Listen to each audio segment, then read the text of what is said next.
If someone right now that's listening is potentially in that rock bottom place, what advice or what steps would you recommend for them to take? I want to revert back to something that you mentioned earlier about the loneliness in business. Do you think that that's a problem that's been amplified by COVID and the impact of everything moving online? Or is that something that's just been a problem for a long, long time?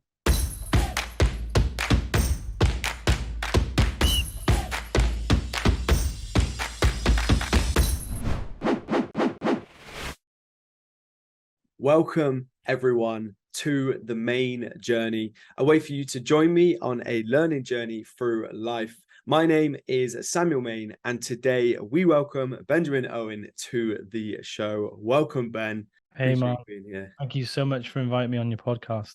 I'm excited to delve into it. First of all, I would like to thank you for taking the time out of your busy schedule. I know you've got a lot on and some exciting projects at the moment. Ben, I know that you have started and sold majority shares of a successful gym. You have a rapidly growing and an incredible podcast and a powerful business called The Awakened Man, which we'll talk a lot about today. I'd love to start with your journey to becoming a 30K millionaire, as you would call it, and to give the audience an insight into your initial journey. Thank you, Sam. Yeah, I was your typical young success. I'd say it was almost like an overnight success. Just want to pre-frame this a little bit. I was very fortunate to have a really successful career in athletics, which led to a very successful career in S&C. And I was studying for my master's and my PGCE and lecturing in a local college. And either side of the day, I would go and PT people, do personal training with. I was a bit of a kind of elitist snob at this point in my life. I would only work with athletes, football teams.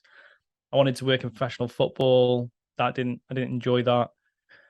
And I had the decision to like make a big shift into what I would call like general pop, like working personal training with general population.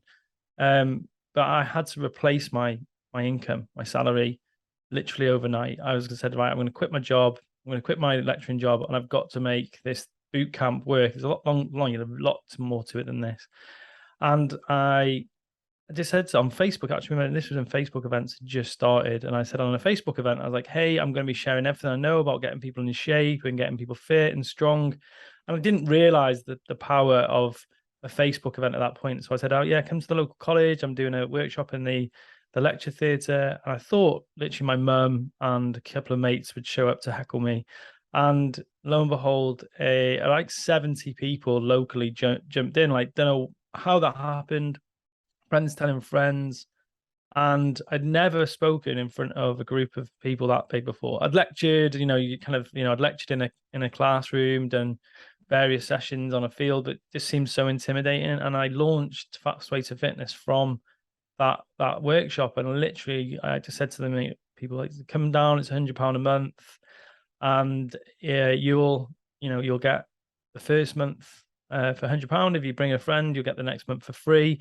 So it kind of just grew. It went from 30 people signed up on the night to 60 people the next month. And it was just snowballed and snowballed and snowballed. And it was like, got to this point where we had like 100 people paying £100 a month, going to a schoolyard to work out in the morning, which led to me having the what I'd call like the 2 hour a day work lifestyle. And I just used to just fill it with books, coaching, learning. To spend probably about 4 hours a day reading in Costa. It's okay, right? But that's just the one side, and that legitimately it did do that. I did have this huge growth.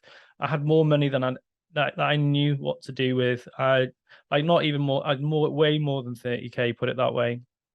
And I used to spank it all on going out drinking, going out with my friends on the weekend, going to Manchester on a Friday, coming home on Monday, and probably having spent all the money I'd earned in that week. So I had the ability to make money because I've always been super, super confident. Yeah, I didn't have the financial structures in place to keep the money. Very good at spending money, very like previously, very, very good at finding shiny objects to buy and mentors to work with. I'd literally, my personal development build in the early part of my 20s was, already into the multiple six figures, because I'd literally work with anyone to learn about strength and fitness and health. I loved it. And it was great. I say the 30K millionaire because I literally had, I put my tax return in and I'd be earning 30K. Yeah, I'd be living off substantially more. And the what happened was I literally lived like more frivolous lifestyle than a millionaire. I would go holidays, I would go out for meals every single night, and nobody really told me that that's not how the wealthy lived. I thought that's how wealthy people lived, and it's because I came from a background of having no money. My parents, both of them growing up, my dad was a hard worker. Mum worked really hard, but 3 kids, single parent. So we didn't have the money blueprint to hang on to money. And all of a sudden I was faced, with all this cash and not a clue of what to do with it. So I wasn't very smart with it. Oh, interesting. Yeah. Must be such a identity shift as well. Yeah, it was. And I don't like fast cars. I don't like Porsches. I didn't want to buy houses at the point. I just spent it on mentorship, going out, holidays. Didn't have a family at that point. And it was great, and it lasted a long time. It lasted probably longer than it should have, because I just didn't have the people around me that were telling me to start saving or have an emergency fund, or I just believed that I could always outsell any of my problems. I learned how to sell high ticket very, very early on in my fitness career. I was 25, 26, and I was already charging like £1,000, £2,000 a month for personal training. So this was in North Wales. This is not even in London. So I was probably one of the most highly paid personal trainers in the country, at that point, but very, very talented at spending it on all kinds of stuff. Yeah, skilled in both things. Why do you think you were so successful then in those earlier days? Just belief, I think, more than anything. Just believe that I could help somebody. And this is, if you're a personal trainer listening to this, is that I very early on learned, instead of selling personal training, I was costing out people's problems. So when someone would come into my consultation room and I'd sit with them and we would carve out the time to look at like how much are the problems costing them in time, energy, money, relationships, confidence, missed opportunities, I would then quote these people how much I would believe would, really, really help them. Sometimes it was 3K for a 12-week program, or a 12K for a one-to-one personal training program, however much it was, that this was solving a bigger problem from them. And it always was. And like the thing is, I didn't just quote big numbers and charge a lot of money. I got results. Like everyone who paid those kind of money got results. They would lose weight, they would transform their life. And so why was I able to do that? Because most of the cash that I was earning was going back into my education. So it was literally like a Swiss Army knife. So I think at that point, and I even listen to Alex Hormozy, he says this, a lot of the time, under the age of 30, you should be plowing most of your money back into yourself, because it's your chance to grow and learn. And that's what I did, to the point where I would be a couple of months away from, like, say I had 3-4 bad months, I would be broke. But I never had that until I got to the end of my 30s. And all of a sudden, I chose to go from a 1,400 square foot unit to a 10,000 square foot unit, spent about 60, 70 grand of my own personal cash on the build, literally just put up the cash. I run out of money doing that. And I borrowed some money from my business partner who became a business partner. And then we changed the structure of the company, all in the space of like 6 to 12 months, which meant a huge like shift. Like there wasn't as much profit, there wasn't as much, like, the overheads went up by a long way, people left, trainers took clients with them, and then all that was matched in with my relationship, just like went out the door. So I was married at that point as well. Got married, and then she decided to leave me, and then it was like literally like all in the space of a year. And I was like, holy shit, that was, it was hard. I'm a super happy, positive guy, but I couldn't positivity my way out of that. Yeah. Yeah. And that's it. It was not and so I had an opportunity to really, it was the first time I'd really ever struggled personally in my life, I think. I wasn't broken. I wasn't depressed. I was Mhm. just like hurting a Yeah. lot. And then I realized that a couple of things. I couldn't sustain the way I was spending money. That was one of them. I couldn't. I went to Vegas and it was just like ridiculous. Like That'll this, do it. yeah, that was the end of the line. I Yeah. came back and I looked at my credit card bill after going to different clubs and places, and I was like, oh my God. Um, then it was like I can't live like this in my 30s, and I decided to do a body transformation actually at the end of my 20s to say Mhm. thank you to my 20s. It was quite like Yeah. a little so I was like, okay, I'll transform my That's body. cool. And I was like, do you know what? I'm going to put to bed a load of the boy type behaviors that have been going on as I step into my 30s. I really wanted a family. And yeah, I just realized I had a lot of work to do. And so like this kind of 30K millionaire, I called the in my post on Facebook actually, had to be put to bed. I had to learn how to save money, to be way better with my own personal cash, and to slow down in order to speed up. So Yeah. Nice. that really helped me. Really helped me. Because my business was called Fast Way to Fitness. And I was the fast guy. I did everything fast, run, talk, everything fast, and tried to do things fast. And what happened was just shifting gears and slowing down allowed me to really be more present with the people around me, to shift to where I wanted to be. And I had to kill the fast Ben, Yeah. and part of that was leaving Fast Way to Fitness.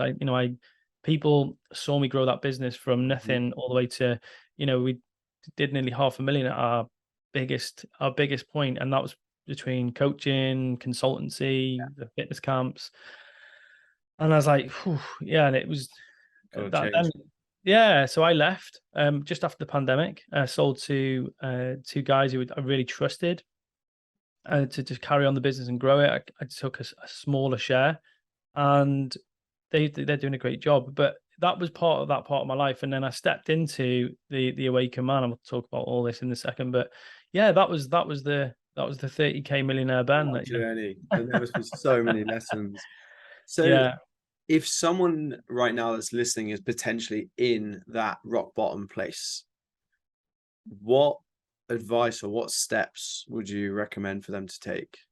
yeah, good question. I would recommend doing um a couple of things really. The first thing, I was very lucky that I was already in a body transformation. So I started focusing on myself, put myself first. Mhm. I realized like it was like it was tough. It was really tough. I remember the day that even when my partner left me, I remember just coming into to work and I was like, I just need to be with you guys and work. I was literally like crying during the staff meeting, like Wow. literally leading my team of like 8 trainers, still with tears in my eyes. And I said, listen, don't feel like you have to ask me if I'm okay. I'm okay. I'm going to be fine. I'm just going to need to crack on.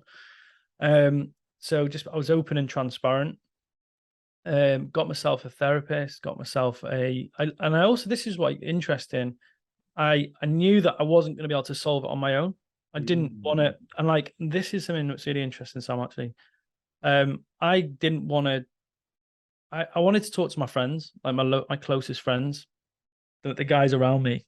But the problem is that they they had great relationships, and like I saw their relationships as great, and Yeah. I was like, oh, and I felt shameful. I was like, oh, they. I didn't want to open up to them, so I looked for some men's groups. Now, men's work, as I don't know if you've come across it before, and if you're listening in, guys, as well, and ladies, and if you're listening in, men's work is about men connecting with other men and being a man, and like what that means to a man is really important because I didn't have the best relationship with my dad growing up. We didn't spend a lot of time together. I love him to bits, but there was always this like kind of wedge between us, which was created by my mum's story of my dad. And he was amazing during that time. So all of a sudden, my dad just showed up and was like my hero and during that struggle time. So I really connected with my dad during that time. But I realized that I also wanted to connect with other men, other business owners, other guys going through it. Yeah. So I went on a men's retreat, just like where you just did some like yoga, talking, sharing, walking, all that sort of stuff. And I just felt like literally 1,000 times better. And I realized that that's what I needed, but I couldn't find it with guys that I really resonated with because I love money. I love success. That's it. I love talking about business. I love talking about that sort of stuff. And I went to a few men's groups and they were just like, they weren't my fit. They were like anti-establishment guys who hated money, you Yeah. know, conspiracy theorists and all that sort of shit. And I was like, nah, not my jam. So I was lucky to have a mentor at the time, a guy called Yassine, the Dabby, phenomenal guy, love him to bits. And my current business partner, Pete, put on an event where he brought Yassine over from Canada to speak. And I was like, literally there like a shock because I followed him on the internet for years, like literally like I stalked him. And anyway, I asked him to be my mentor, and he told me the price, no problem. Yeah, found the money, and he became my mentor. And like towards the end of my first year of mentoring with him, I said to him, I I really want to get back into coaching again. Like I've had about 5 years away from coaching. I'm a very good coach, and he goes, yeah, I'm sure you are. And he said, well, why don't we team up together and create an online men's group? And I was like, I think the first 2 months of him asking me, I couldn't believe he wanted to go into business with me because he was like, literally, Yassine is he doesn't like revealing a lot about his private life. So, but he is a very successful man. Like, put it this way, he led Starbucks HR for, for 2 years. He's got a family business, which is going to, do probably close to 9, 10 figures. And it's just, that is he's so successful. And like I was like, oh my gosh, he wants to do business with me. And like, but we both had the same passion of helping men get psychologically well. Yeah. He's got a PhD, or he's studying for his PhD anyway. And I've got qualifications coming out my ears. And I was like, do you know what? I can do this. But when I first started the program, I was like, who am I? This broken guy who's struggling, who's not financially where I want to be. Who am I to lead men? And he just said to me, this is exactly why you need to do it. Because in your way of, in building yourself back up, you're going through the process these guys need to go through. And I was like, right, okay, cool. So I just reached out to some guys just post-pandemic. Guys were really hurting at that point, especially like, the jam Sam is like you. Yeah, it's just, Times, man. It was, yeah, yeah, it was. that And was it all was like, round. and it was like guys like yourself, who entrepreneurs working at your computer all day, no guys to spit the shit with, Yeah. talk about what's going on in life and work, push each other. And I just like 10 guys, like literally jumped on some calls with them, asked them if they wanted to join, and they said, yeah, we'll join for the year. And we had our first group of 10. That was the rule. As soon as we had 10 people, we were going. And we started May, I think it was May or April 20, no, 2020. Wow. And is that right? Yeah, it is 2020. Gosh. Time's flying by, buddy. Yeah, it is. Maybe 2021. 2020. I don't know. Anyway, yeah, 2020. Can you give an overview or an insight then into the Awakened Man, and Yeah. ultimately, what does that look like? What is it in more detail? Yeah. Well, um, I've always had coaches, mentors, and therapists. Like I've always been. I'm more so therapist in my 30s. So when you say therapy, you'll like a lot of people will think that you go to therapy because you're broken, right? But like you have a massage therapist if you've got a kink in a muscle or it's tight and it irons it out. It's the same if you're psychologically need a bit of an ironing out. Yeah. And so I think if you really want to explore some of the best insights into yourself, a therapist who can hold space and guide you through your past to create a great future. Awesome. So we've got like a trifecta of coaching, which I do. I've been a coach and helped professional people create an amazing future for years. So I help people with their goals. We have a 90-day challenge, and we help people create their annual income in 90 days. And then we have mentoring, which is where we teach the principles of being what's called an awakened man. This is all around like how to be a great husband, partner. It could be business owner, how to have hard conversations, boundaries, all sorts of things like that. And then operationally, we've got things to help guys with their business, because Pete is an operations genius, and he's just amazing at creating. Like, he's an architect, but he left his business to come and join the Awakened Man because he was so passionate about the self-development, personal development side. And what we do every single day is we get a group of guys together and we share. Like, could be anything from, there is a story or a particular piece around an incredible man, or it could be a business lesson or an insight, or like a workshop where we're actually doing stuff on the call, and like guys sharing their deepest, darkest secrets, fears, phobias about anger, worries, concerns in front of other guys. They're just like, hang on a second, I thought I was weird because I had this problem. And it's like, actually saying that every single guy's got a freaking porn addiction, or, everyone has struggles with anger, or, not all guys have the best relationships, or there is things that I resent about my kids even. And like, just things that you on your own, you think are problematic, but when you get around a group of guys and they're being honest, which is weird. I said to this the other day. When you get guys sharing and you don't do any business work, like imagine this, like, no, like this is how to do this in your business. And you get a load of guys sharing about what's going well in their life and pushing each other. And they just suddenly they do their annual income in like 90 days. You're like, what's going on here? Like, it's what it is I think it's men. It's killing that lone wolf syndrome. It's like, oh, I'm a lone wolf. And it's Yeah, bullshit, because there's no such thing as a lone wolf. A lone wolf is a dead wolf in nature. And that's what it is. Like, so in essence, like that, the behind the scenes of what we do on the Awaken Man is give guys an arena to, really just iron sharpening iron. love that. Yeah. That's such a great visual and language too. The arena, iron sharpening iron. It sounds like such a healthy place for men, which is rare in the world right now. Yeah. Well, you said healthy, and that's really important. I think if you're listening in, there's like the whole program was built on this theory by Maslow. If you've studied any sort of psychology, you'll have come across Abraham Maslow, the American psychologist. And in Maslow's like famed for the pyramids, isn't it? Like the hierarchy of Hierarchy needs. of needs. Yeah. Yeah, and we talk about that in business all the time, like making sure someone's got safety needs, security needs, esteem needs, all these sort of things. But he was also less famous for saying one of the things that was really, really true, and we believe to be true, is what one can be, one must be. And what that means is, in any given moment, you are either choosing an uncomfortable decision to move forward into growth, or a comfortable decision to move back towards what you think will be comfort.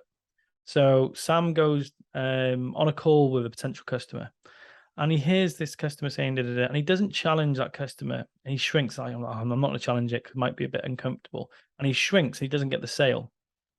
Technically, in that moment, you chose comfort over Yeah. discomfort, growth. You didn't get the sale. You didn't get the money. In the moment you chose comfort, you actually moved back towards what we call psychopathology.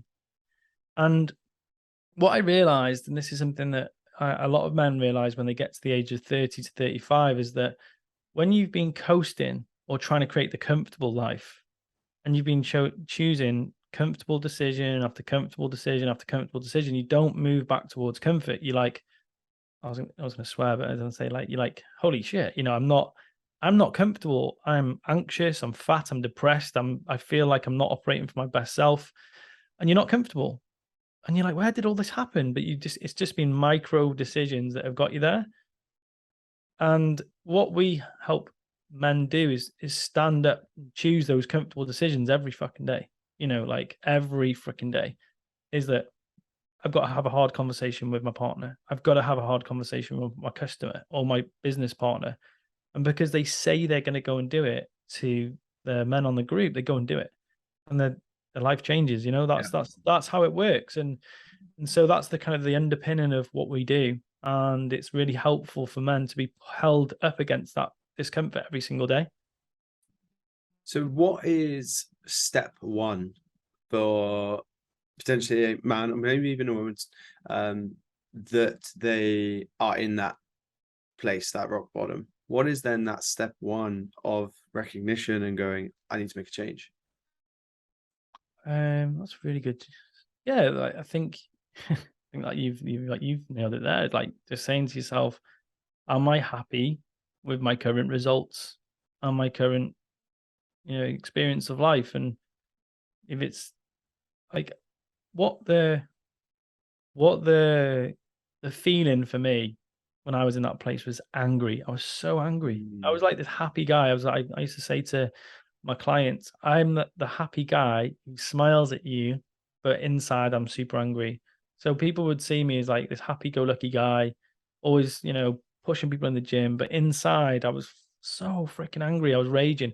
And this was about little stupid things in my life because it wasn't about the clients, it wasn't about my partner, it was about all of the other things I hadn't been open about yeah. or I hadn't got out of my system. And so yeah, so the first thing is just realizing that's not healthy and that's gonna eventually give. Um, the second step is looking for somebody that you trust, a mentor or a counselor, therapist. Family are great, but they're so terrible at Yeah. giving just terrible advice. Just like they're great for support and feeling loved, but man, they just sometimes can give you advice that just really doesn't help you. They just have this what I call this permanent version of yourself. They see you as this childlike version, like, and you want to be different, right? And that's what I was like. I was like, I really want to be different. Um, and then the third thing is just taking like I remember it's just like tiny steps, like step after step, just little things like find myself a group of people, have conversations, be open and transparent, and I think that's so maybe to really be clear on that point you've asked there, Sam, is to be honest with people. There's Mm, nothing wrong with struggling in any arena, like financially, emotionally, physically. You're a personal trainer or being a personal trainer. yeah. It's just like, yeah, we're human. I've and that's yeah, being honest about that. Super interesting. I want to revert back to something that you mentioned earlier about the loneliness in business. Do you do you think that that's a problem that's been amplified by COVID and the impact of everything moving online, or is that something that's just been a problem for a long, long time? Yeah, it's almost I don't know is probably the answer to that question because I can only talk about my own personal experience. When I was in the gym, I had 300 clients in there every single day. Yeah. But there's a difference between being alone and being lonely. Mm, So, although I had little micro relationships and say hello to people every single day, I was putting on a mask. So I could be in front of, X amount of people every single day and still feel like I didn't have someone I could really deeply share my struggles with because I'm consulting all day about someone else. yeah. So I would go in the morning, I would come home at night, and everything was about everyone else.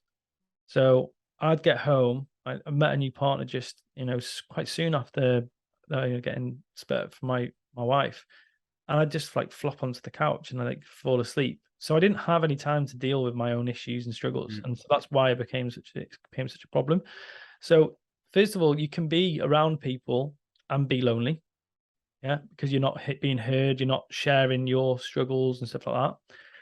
The second thing, I think COVID gave people that opportunity. Like, I think there's two ways to view COVID. It was like a real negative business bashing thing, which was for me. My gym was shut for pretty much like a year and a half, and we're a huge gym, and that was shit.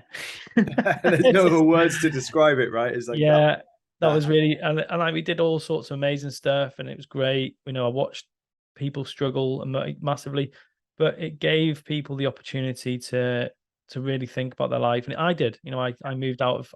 I said, this is my last ever personal training session," and I had that, and I walked away, and so But if you're a guy who sat behind a desk every single day and you haven't got that group of people just saying like, okay, normalizing pushing hard, trying, having hard conversations, it becomes it does become lonely. Yeah, I agree. Yeah, 100%. It's super, super interesting. I love how you started that. The just because there's a difference between the loneliness and then also having people around you. Super, super interesting. You also mentioned about the imposter syndrome that you had when you made that transition from a PT to then the next step. How did you overcome that imposter syndrome and led to where you are now? Yeah, I had a castle, which was fast paced of fitness. I was like king of the castle. I loved that. It was my power zone. I knew everything. I knew the answers to stuff. I knew the problems. I knew the solutions to the problems. Not that I solved all the problems. I just knew that business inside out. Mm. And then when I started the Awakened Man, there was a new set of challenges because I couldn't walk around and promote the business. I'd have to go online, and Yeah. there was other people in the business who had big expectations, and we wanted to go to seven figures in the first year. You know, it was going from, and they were our goals and ambition. We didn't fulfill them, but we did well in the first year online, and the same thing is there was this new challenges that which I wasn't accustomed to, and yeah, I just think it wasn't imposter syndrome. Like I think it was more that I'd never really let go of that potential to go back. Okay.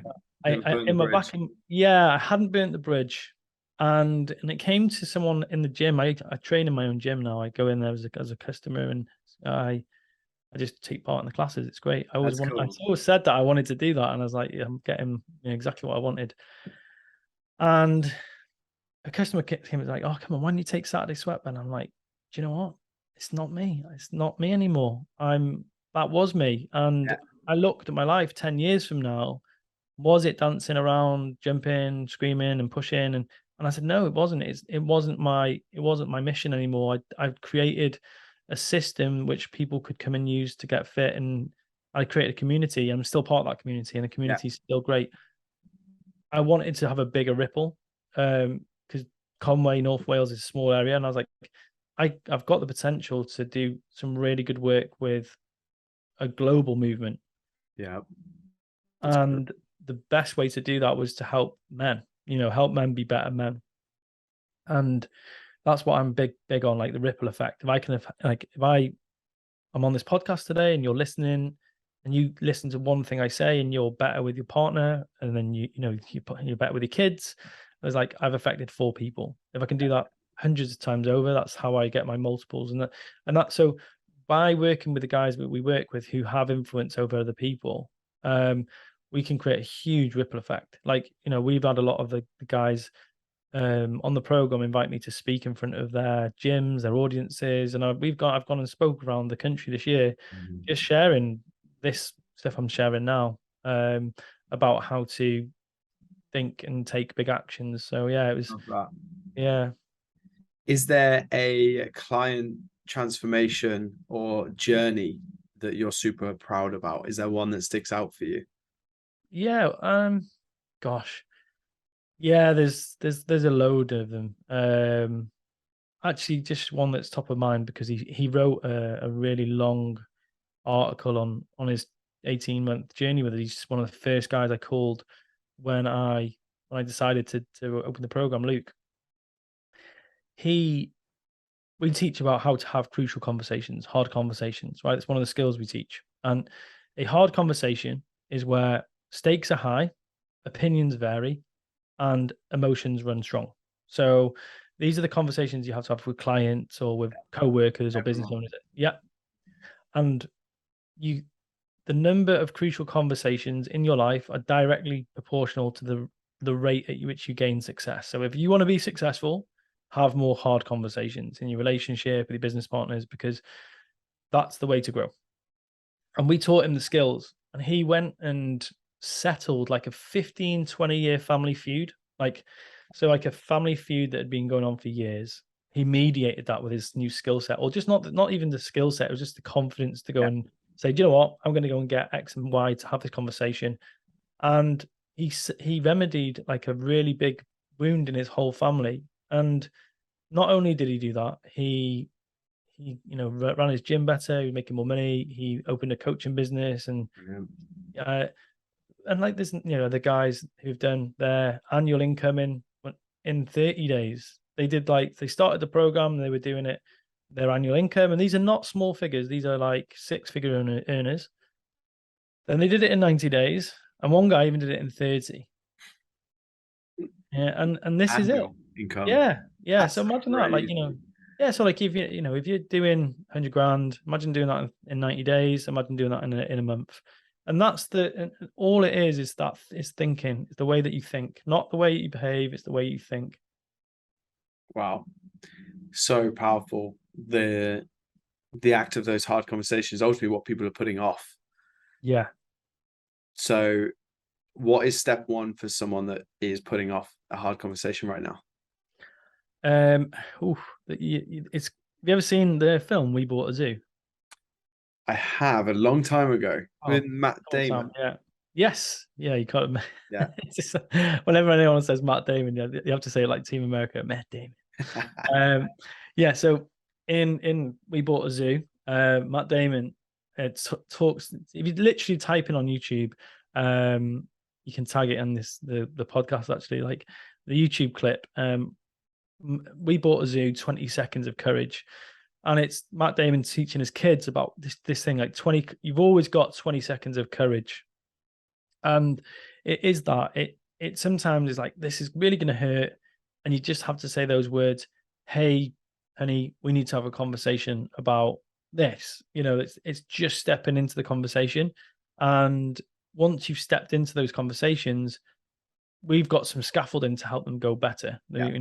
But at the same time is they often don't go as planned, but it's having them and just keeping in mind that when you're having those conversations, you're doing it to benefit everyone. Mhm. What I always say, I can go through some on this is like, yeah, the reason I want to have this conversation with you, Sam, is because this is what I want, this is what I feel that you will want, and this is what we want. And someone goes, yeah, actually, yeah, we're on the same side here. So Like, there's loads of things you can do to have a hard conversation. But when you have these hard conversations with clients who have been not listening to what you said, or you've got a business partner that you need to change the way you do things, or you need to speak to a staff member, is that when you have this time between realizing it's a problem and having that conversation, it just eats away at you. mhm. It's true, isn't it? Like, how Yeah. often, it's like you got to shrink that time. And that's what I learned from Yassine. Like, Yassine was, he has a problem, he tells you like straight away. There's no like pussyfooting around. It's like, here's the problem, Yeah. here's how you're showing up, go and deal with it. Yeah. It's like, yeah, oh, sometimes it's hard. At the same time, he's like, yeah, thanks so much, I know where I stand. Yeah, I've got a very close, well, my best friend that's exactly like that too. But I respect him so much for it. I know exactly what I'm going to get every single time. Yeah, yeah, you hit the nail on the head. You don't have to be liked, you have to be respected, and that's it. I've got people in my life that I like. I got people that I highly respect, and that's it. If you're growing a fitness business, if you're a personal trainer, you've got to learn to have these hard Mhm. conversations with clients, saying, "Listen, we've engaged in a financial and relationship where you're paying me to help you get results, and you're not showing up. This is what I want for me. I want to help you get the results so I can shout about you. This is what I want for you. Like, you paid a lot of money for this, and this is what I want for us. I want us to be a successful team. Let's sort this problem." And then you can dive into really, hard conversations Yeah. with clients. How much better would the world be if we had more hard conversations like that? Hey. Yeah, well, and that's where the awakened man comes from. Is like, men are not showing up in some of these arenas. They're being like boys, and they go off bitching, whining, moaning, complaining about clients or business partners.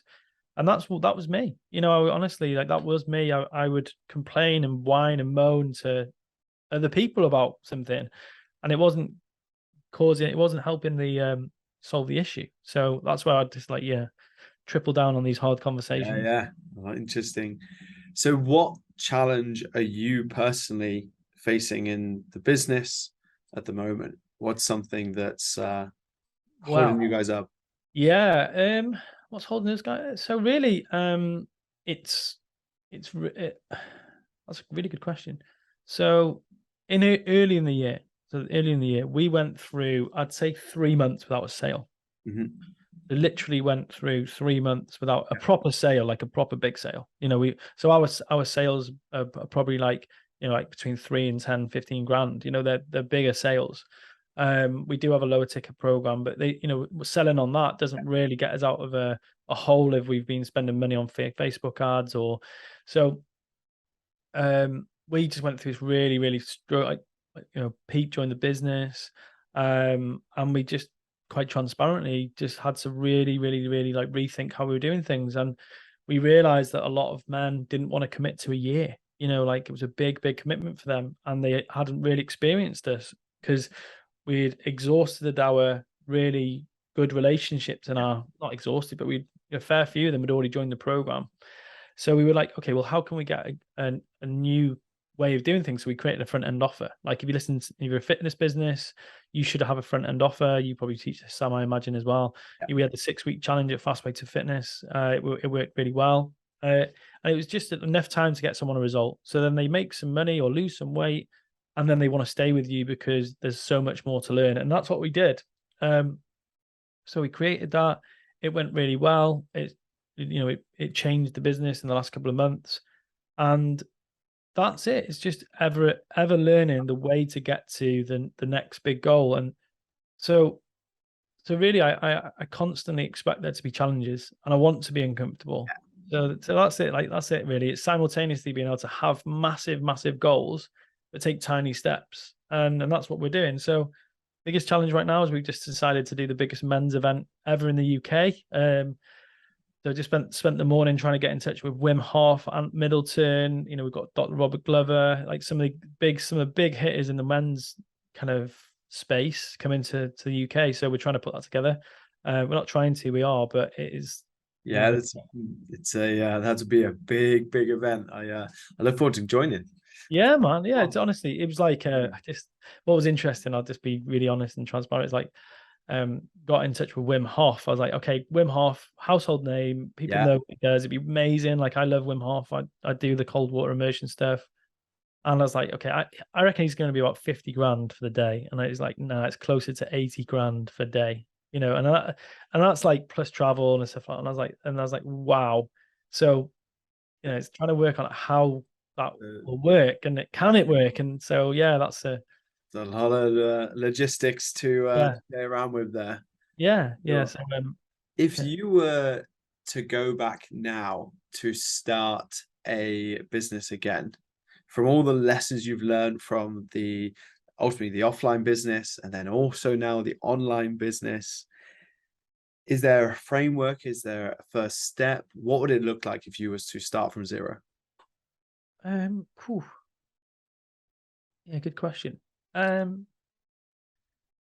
there isn't a framework. There isn't a framework. That's something that is most people get way too obsessed with finding the right piece of information. I call them circle people. They live in a circle world, and what they're always doing is they live in a circle world because they have the same problems over and over again. They do the same things. They get stuck on the same things because they're constantly waiting for that next piece of information to move forwards. And what I think is that you've just got to take action, take action, take action, take action, lots of little shots and see if it works. And it's the same process. It's iterative. It's take a shot, see if it works, recalibrate. Yeah. And there is no perfect way. There's just the way that you build. Absolutely get a board of directors, a mentor, a team around you to see what, like getting a mentor or a group around you just shortens the time that or can help you avoid massive pitfalls. But then the final thing as well is focusing on sales versus all the other stuff that you do, like website and branding, all that sort of Yeah. stuff. Is like I just think that getting a really good offer. So I always think that your offer is probably the most important thing to get right first, and then sell that offer until you get it right. We didn't have the Awaken Man offer right at first. We took about a year to get to the point where we had this news. It took us a year, so it wasn't right when we started. And there's 3 business owners that are very experienced, and so it's like, if we're like trying and recalibrating, and why does it every PT, every gym owner thinks they have to get it right first time? It's Not a not. chance. Yeah. Yeah. And Naval Ravikant talks about 10,000 iterations, not 10,000 hours. I really like that approach. It's like Yeah. fail quicker, fail faster, because that's the only way. And then you look at who moved my cheese, and the person who adapts the quickest is the person who wins, the person who stays alive. So those are like huge lessons for me in that, especially when starting a business. Really, really interesting. So from here, if someone is interested in the Awakened Man and they've enjoyed this conversation today, where would be the best place for them to go? There will be links and things down below, but what is the best first step? So just obviously that we've got awakenedman.org. So it's like awakenedman.org is like the website.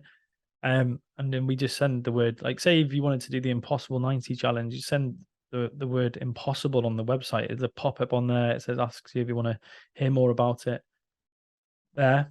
We've got a good podcast. Obviously going to put this episode on there. It's called the Awaken Man Project podcast. I think it's called the Awaken Man podcast, not the Awaken Man Project podcast. The Awaken Man podcast, and it's got a picture of me and Pete on there. And we just share like our best stuff on there. We don't hold back. We just go all in. We share trainings that we share with our paying customers on there, because they're the things that I feel that people need to access. Mhm. You pay for implementation. The information's there, but it's ultimately, I've seen the difference between when someone consumes something and the information, and when they pay for a program, they implement it. So it's like there's so much information on there we're sharing about hard conversations, boundaries, what's working in our business. We just did one recently. And then also just Benjamin Owen on Facebook. Just get in touch. I'm really like, I'm one of these people that does answer back messages and stuff as well. Yeah. Right. Doing all the 100 cold DMs a day. I like it. Ben, this has been awesome, by the way, but I have a final question. This is a question I ask all of my guests that come on the show. And the question is, what advice would your future self give you in this current moment? Oh, that's a really good question, Sam.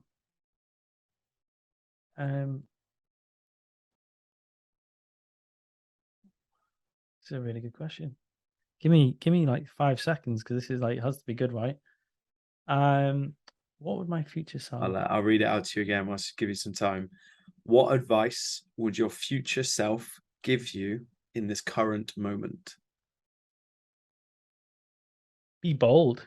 I think that's the thing, that the word that I've used for quite a few years. Like, this morning, just emailing potential guests and taking big shots and just being bold. It's not, you can live from fear and contraction. Like, oh, who am I to? I'm not good enough, or I'd never be able to. You can live like that. And I see a lot of people like, oh, I can't charge that much, Ben, or I can't ask that much. I can't ask for someone to, work with me for 12 months, or that's contracted fear stance. Or you could live from a bold stance, like, yeah, let's do it. Me and my partner Poppy, we like, should we go and live in Dubai? We talked about this. Sam lived in Dubai, and she's like, should we go and live in Dubai? And you're like, yeah, okay, cool, nice one. It wasn't even like, what will people think, or what can we do it? What will family say? It's like, no, let's do it. Be bold. So probably the same for my wise old Ben, saying, yeah, just be bold. I like that. That's a very good answer to a challenging question as well. So, Ben, I want to express my gratitude for a couple of different things, actually. One, of course, yes, coming on this podcast and being so open and vulnerable and sharing so much value, but actually, two, for doing the work that you do. And I think that that's potentially something that goes unrecognized, in that, yes, you're trying to build a business, but also one that has so much impact, and that ripple effect that you mentioned. So I want to express my gratitude on behalf of a man that fits that perfect niche and avatar. And I think it's incredible to see the work that you're doing. And I'm excited about what you are building. Yes, the event, but so much more for the years to come. So yeah, massively appreciate your time. And I'm sure the guys that are listening got a lot of value from this too. Thank you for listening. Thanks so much. My name is Samuel Main, and I truly hope that you've got value from today's video. If you have, please do hit like and subscribe down below, and I'll see you in the video tomorrow.